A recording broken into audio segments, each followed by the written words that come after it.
शादी के बाद नई बहू घर आई। बहू सास ससुर की हर जरूरत का ध्यान रखती थी, लेकिन सास को बहू पर भरोसा नहीं था। एक दिन सास ने ससुर से कहा, बहू हमें दूध में पानी मिलाकर देती है। बहू ने ये बात सुन ली। अब वह बहाने से दूध का पतीला सास के पास ले जाती और उनके सामने ही गिलास में दूध डालकर देती। कुछ दिन बाद सास अपनी बेटी से फोन पर कह रही थी, बहू हमें खाने में घी सिर्फ दिखावे के लिए देती है, ऊपर ऊपर से थोड़ा सा डालती है। बहू ने सुन लिया और अगले ही दिन घी का डिब्बा सास ससुर के कमरे में रख दिया। फिर एक दिन सास ससुर से बोली, बेटा तो बहुत फल लाता है, पर बहू सब खुद खा जाती होगी, हमें थोड़ा ही देती है। ये सुनकर बहू ने अगले दिन फ्रिज सास ससुर के कमरे में ही रखवा दिया और बोली, इस उम्र में आपको बार बार किचन तक जाना न पड़े, इसलिए फ्रिज यहीं रखवा दिया। एक दिन ससुर ने सास से कहा, अब तो सब कुछ तेरे कमरे में आ गया, फिर भी परेशान क्यों है? सास बोली, सब ठीक है, पर मुझे शक है बहू कुछ न कुछ गड़बड़ तो करती ही होगी। ससुर मुस्कुराए और बोले, गड़बड़ वो नहीं करती, गड़बड़ तेरे दिमाग में है। जैसे तू खुद बहू थी वैसे ही अपनी बहू के बारे में सोच रही है। निष्कर्ष, वहम का इलाज तो हकीम लुकमान के पास भी नहीं था। अगर कहानी अच्छी लगी हो। गर्मी से हो गए हैं परेशान, तो आइए नवादा का ककोलत जलप्रपात। जिला नवादा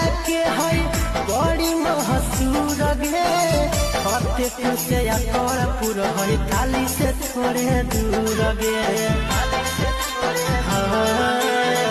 जिला नवादा के है बड़ी महसूर गे, फतेहपुर से या तोरपुर है खाली से थोड़े दूर गे।